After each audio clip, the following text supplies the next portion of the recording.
Welcome back to another spooky episode of my friend the Rainbow Circle. Here's my spooky horror host lighting and normal lighting. I did that on purpose. So back to my idiosyncratic top 10 horror movies. And I'll cheat a little for the next one because I have to, of course, talk about Hellraiser 2, Hellbound Hellraiser 2. Which is one of my favorite movies of all time in any genre. Hey, buddy. You can't stop me. I have to talk about it. You can't stop me, you beast. You beast. It's one of my favorite movies of all time.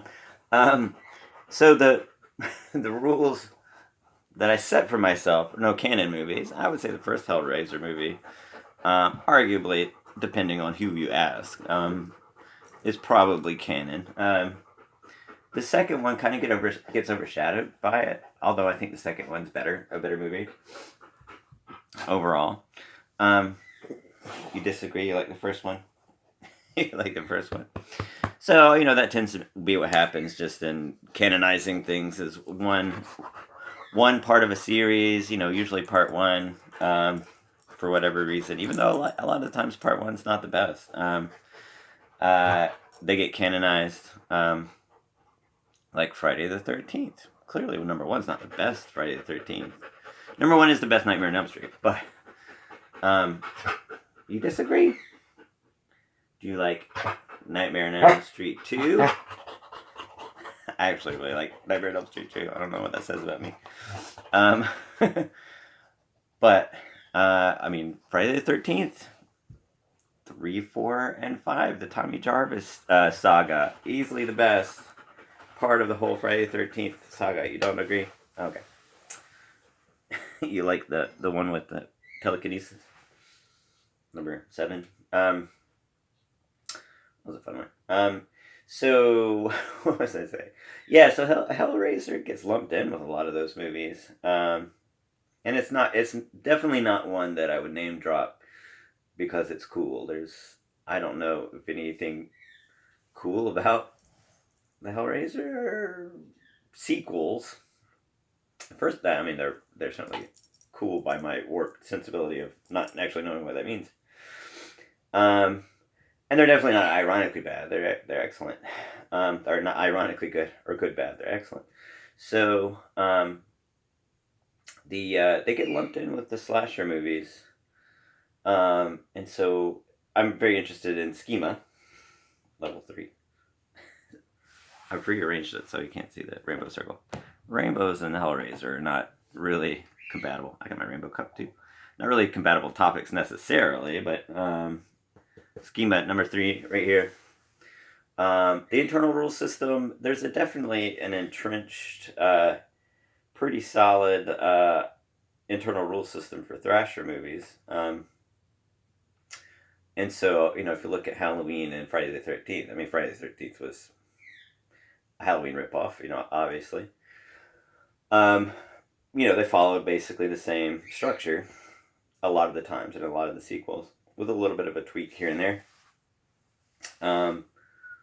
Nightmare on Elm Street, is different because he's supernatural, but a lot of the actual structure, arguably a lot of the actual structure is very similar. But there's very little similar about the Hellraiser movies. Because Pinhead's not really a Thrasher villain. One of the best designs. That's the thing. That's the takeaway of a lot of my idiosyncratic top 10 is that just the nature of horror movies, you don't necessarily have to have a lot of really compelling characters that you attach to necessarily. They can be fascinating, interesting, and they can be complex characters, sure. But you don't need a lot that you attach to, except maybe the final girl, Kirsty, in this particular case. One of my favorites in film. But she could be complex, but most of the time the other characters are less complex. In the first Hellraiser, you have Uncle Frank, you have Julia, who have, it's a very melodramatic soap opera sort of a backstory. That's arguably one of the flaws of the first Hellraiser movie is a massive tonal shift when you get into the backstory of Uncle Frank and Julia. It gets really cheesy and, the soft filter and all that sort of stuff. Which is fine in its own right. I would never say something's bad just because it's cheesy. I love cheesy things. I would say it's jarring in that it's a massive tonal shift. But it's an excellent movie. One of the reasons why I would say Part 2 is better. But it's not. It doesn't fit that schema at all. I mean, it doesn't fit the Thrasher schema at all, really, because it's a supernatural serial killer movie about Frank and Julia. Frank is escaping, not really hell. It's a very different sort of concept of a limit experience. And there have been videos on Hellraiser and limited experience. That's not a new idea, but Bataille's limited experience, the idea that when you push someone to the extremes of negative emotions, it transforms into the extremes of pain become the extremes of ecstasy is the concept. A gross oversimplification. And I think most horror movies have a different form of that. Maybe not to such an extreme, but the extremes of violent imagery, the extremes of any sort of visceral stimulation are ultimately enjoyable. So I wouldn't say, limited experience is one form of that, but I would say, the enjoyment of a horror movie is really rooted in a relatively smaller form of that. But that's really central to the philosophy of the Cenobites. And this is, Pinhead says this, he's not named Pinhead until Part 3, but sort of like Dorothy Gale is not named Dorothy Gale until Part 4 of the book series. The only time, maybe, you'll ever hear those two characters compared. He gets the name Phil Spencer before he ever gets the name Pinhead in the movies. But anyway, what was I saying? So the limit experience, pretty much any sort of response that you have to a horror movie, is going to be some form of the limit experience, maybe not as extreme. Hellraiser is one of the few that makes that the central philosophy of the main characters. Frank seeks this limit experience, like Bataille talks about. He accesses these creatures who are undefinable. It's this whole very different concept of an other dimensional being, rooted in Lovecraftian ideas. Clive Barker apparently didn't like Lovecraft. That's kind of the tricky thing with Lovecraft. Lovecraft is a horrifying racist, but he has such a huge influence on so many things. There's a whole swath of Doctor Strange stories that are really just Lovecraft stories, so I love Doctor Strange, but it's kind of icky reading them, thinking about that, so you kind of have to disregard that part of it. But Clive Barker is kind of that Lovecraftian vibe in that it's this unknowable otherness menacing from beyond, not really definable by any previously established theologies or anything like that.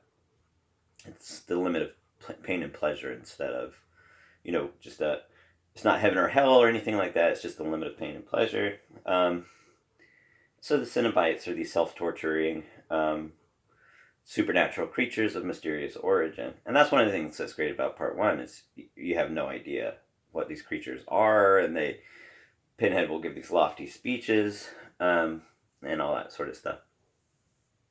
And so they hunt down Frank. So you essentially have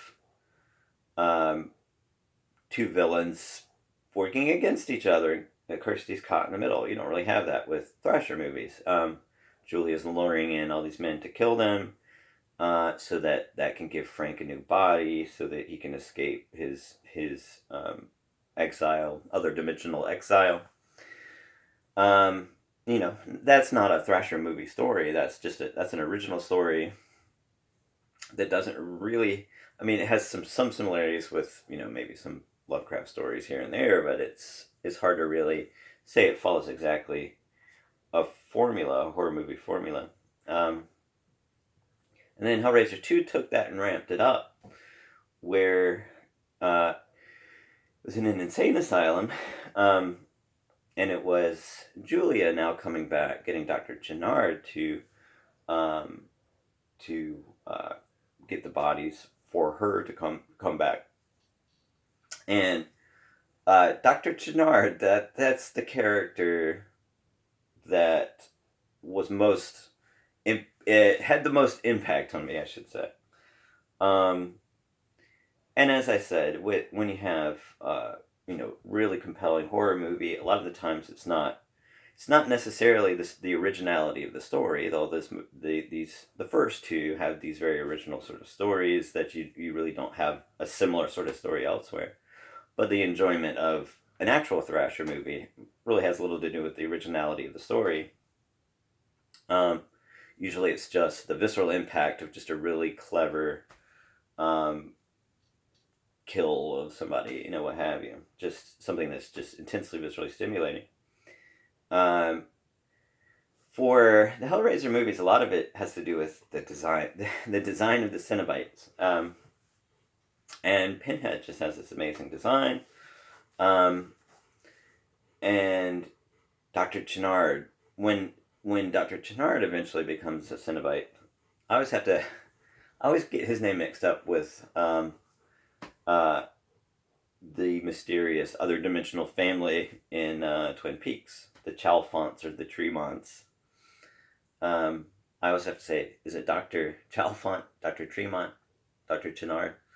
Um, there's an interesting comparison that you could certainly make with Bob and the whole other dimensional family, whatever you want to call them, in Twin Peaks. They kind of function in similar ways, interestingly. Um, that's kind of what Bob's plan is. There's in my theory. This is my cracked article. Hellraiser and Twin Peaks are actually share a universe. So they do kind of function in a similar way, but it's definitely hard to say that those two stories are similar, but the other dimensional creatures have some basic similarities. Um, but Dr. Jannard, the design of Dr. Jannard, I think probably one of the things that's um, uh, makes part two so much more fascinating and compelling is building the world, the this other dimension that the Cenobites come from. And that's this is a very personal pick, and this is the part of it that's uh, extraordinarily influential on me and a lot of my own characters I designed. But um, they worship this giant geometrical shape. It's the giant labyrinth and this giant geometrical shape that's constantly shifting. Um, and Dr. Jannard as a Cenobite, you have all these, just totally mysterious things just shifting around throughout this labyrinth, and you have this random coffin thing come up, suck in Dr. Jannard, with these wires around him, and then later he comes back as a Cenobite. And the Cenobite design, he has this giant biomorphic. That's probably the best use of it. Biomorphs are just a classic image in surrealism. Very very surreal design, but a classic image in surrealism is a biomorph. So it looks biological, but it's really hard to identify what it is. But it's this biological thing attached to his head right here, and I'm constantly going back to that design. I'm just when I come up with weird sort of creatures, I'll give them some sort of wires attached to them, but attached to something invisible. I'm just constantly using that. I mean, the NaNoWriMo I'm thinking of, I was riffing on ideas, and that was another one, but sort of the flip side of that. I didn't think of it in these terms, but I realized what I was doing just in the idea I was coming up with. I was doing, what if you have Cenobites, but they're actually saints to this mysterious heavenly power? But also, in the same way that Cenobites aren't demons necessarily, they're something new. How would you have a saintly Cenobite who was not necessarily heavenly angelical, something brand new? I don't have much of an idea for NaNoWriMo, which is in 4 days. So I might have to get something. I don't know. But so yeah, I'm just constantly riffing on different versions of that design. It's a design you really don't see anywhere else. I couldn't really name any other kind of character who has that kind of design, but it's the visual of Dr. Jannard being held aloft by this weird biomorphic thing on the back of his head. And so that image, I mean, that's a lot of what's really sticks with you. And you hear people talking about horror movies, and they don't always say, it was such an amazing story, or I had such an attachment to the characters. What they'll say is, this particular image just stuck with me, bored into my soul, and would not leave. That's kind of a pattern of all the ones I've talked about so far. Like with opera, the bird scene, hard to forget. I did a couple bird scenes, but hard to forget those. Mansions of Madness, the horse scene, it's hard to forget that. It's just so many really intensely visceral scenes in any sort of kill that happens in a movie. If it's really unique or interesting or clever or just super visceral or anything like that, it sticks with you, whether anything else does or not. It's just much more purely that visceral image. It's much more. I'm spilling my coffee because I'm rocking too hard for no good reason. Because I get excited about Hellraiser II. It's such a great movie. As I drink my rainbow cup coffee. So yeah, I think that's the main thing. I mean, the story actually doesn't really make a whole lot of sense. It doesn't have to. No, that would be my plea in storytelling. Making sense is super overrated.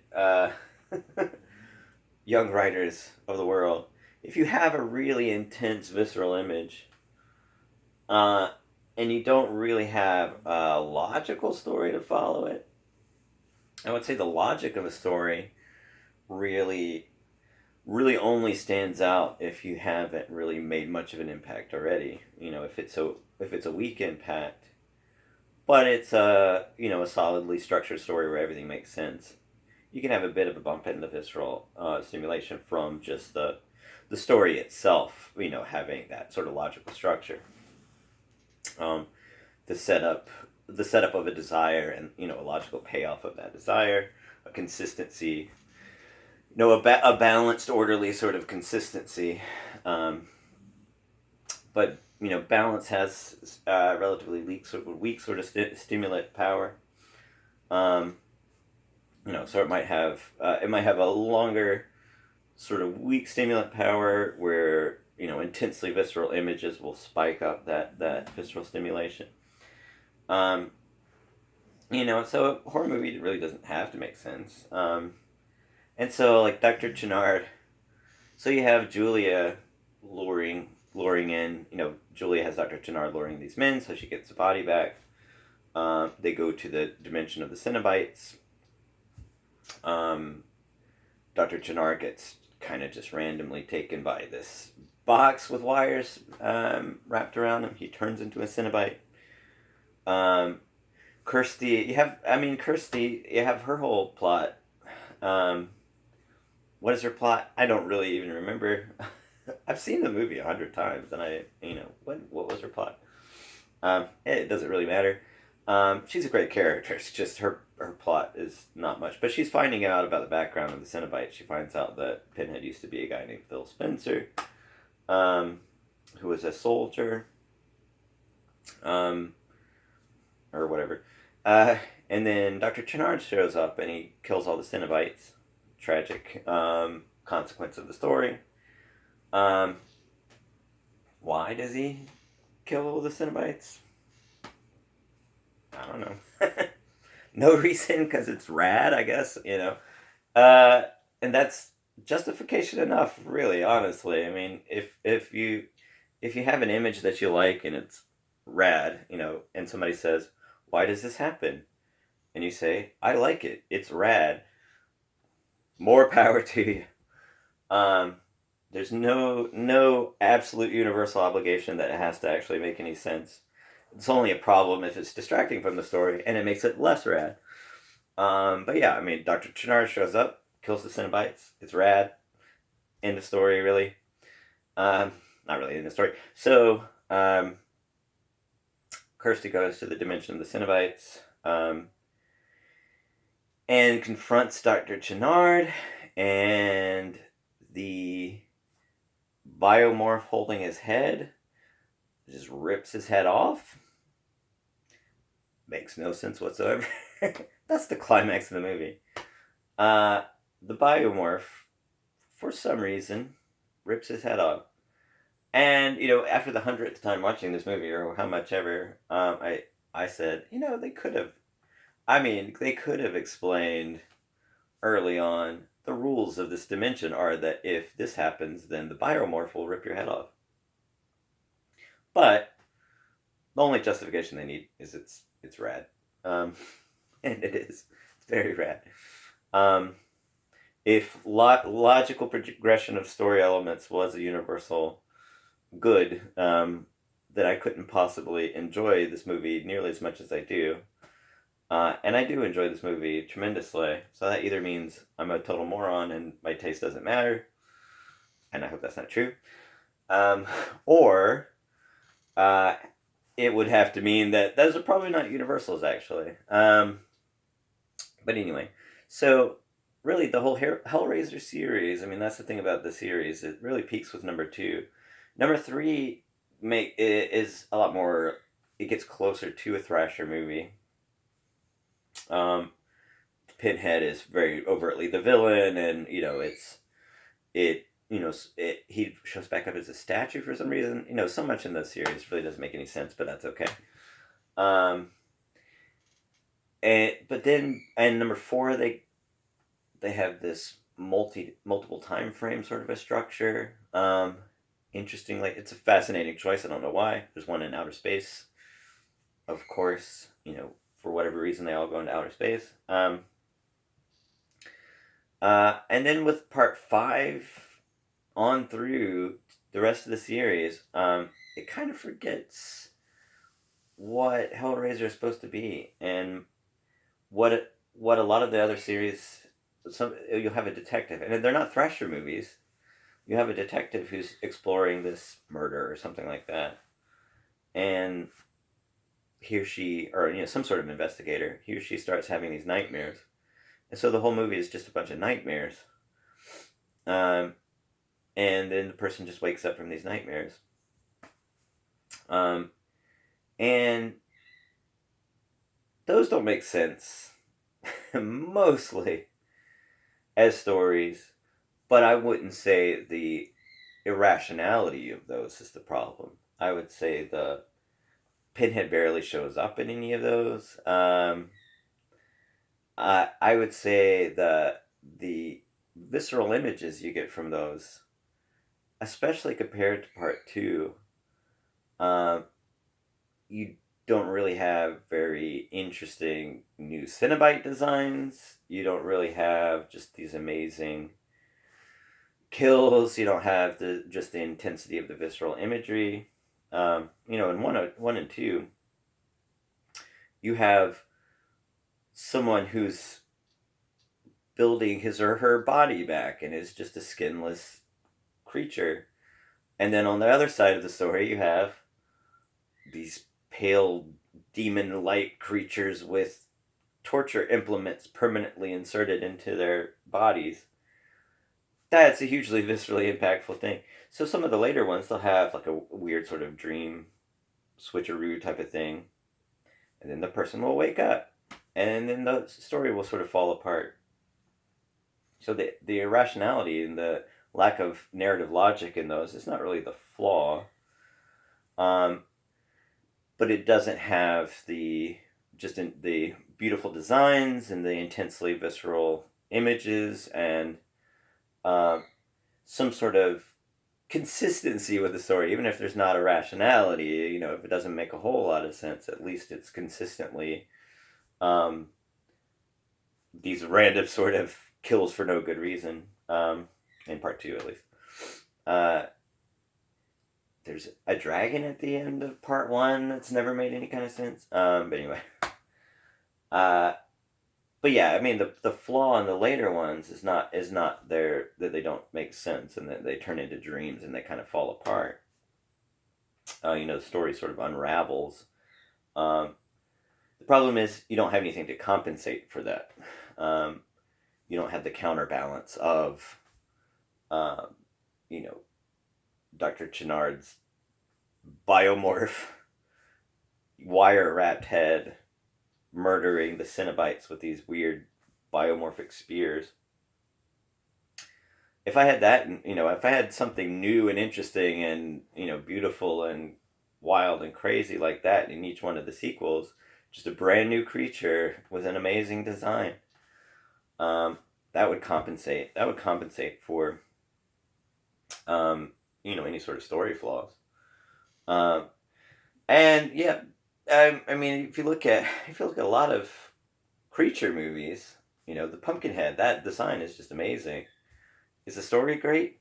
The story's fine. Like Jeepers Creepers, not my favorite series. But the monster's pretty rad. So I mean, I'll rewatch the Jeepers Creepers series. It's fun. The creature's rad. Story flaws, sure. Uh, Part of the problem with that is it's this, the same creature doing kind of the same thing with each one. It doesn't really ramp it up. But I think one of the things about that sequence from Hellraiser 1 and 2, it takes the Cenobites, adds a new Cenobite with Dr. Jannard, and ramps up the craziness, and then it sort of falls off after that. But anyway, I could ramble all day about one of my favorite movies of all time. What can I possibly pick for the last few? How many do I have left, Maggie? In the arbitrary 10 movie sequence. That's the narrative of a top 10. I just talked about one of my favorite movies of all time. What can I possibly talk about next? Who knows? We'll see on the next episode.